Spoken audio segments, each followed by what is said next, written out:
Hello viewers, আসসালামু আলাইকুম। আজকে আপনাদেরকে আমি যে বিষয়টা দেখাবো সেটা হচ্ছে আমি ছোটবেলা যেই মসজিদে মক্তব পড়তাম ওইখানে এই গলি দিয়ে আমি যেতাম। এই গলিটা তখন ছিল অনেক ভেজা কাদা রাস্তা বলতে গেলে। পাশে একটা গাড়া ছিল যেইটা। এখন পাশে অনেকগুলো বিল্ডিং হয়েছে, এগুলো আশেপাশে সবই গাড়া ছিল। আমি এইখান দিয়ে সোজা এইখান দিয়ে যেতাম।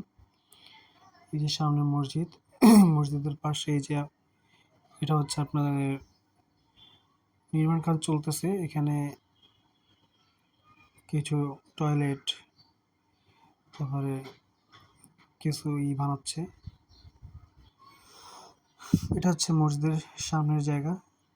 এই জায়গাটা অনেক নিচা ছিল তখন। আগে এগুলা এরকম গেট ছিল না, আগে খোলা ছিল। আর এই পাশের জায়গাটা আগে এরকম ছিল না। মসজিদের পাশে পোলাপান খেলাধুলা করতেছিল, এগুলো আবার দেখলাম।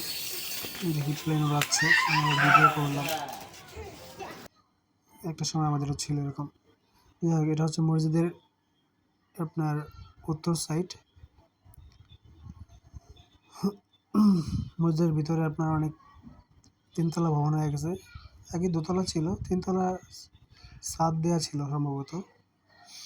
আর এই পাশের এই জায়গাটা এটা হচ্ছে আপনার টয়লেট বানাচ্ছে নতুন করে। আর এই পাশে এটা মানে ঈদগাহ মাঠ হিসাবে পরিচালনা করা হয়। আমি দেখার চেষ্টা করলাম ভিতরে কি দেখা যাচ্ছে, দেখি কিছু দেখা যায় না। এসি লাগানো, আগে এসি ছিল না, এখন বর্তমানে এসি আছে। তো যাই হোক, একটু পরে আসরের আজান দিল, আমি নামাজ পড়তে আসছি। মসজিদের ভিতরে গেলাম।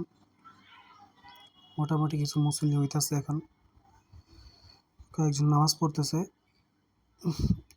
দেন নামাজ পড়লাম, নামাজ পড়ে নামাজ শেষ, এখন বের হয়ে যাচ্ছি। এটা ছিল আমার ছোট একটা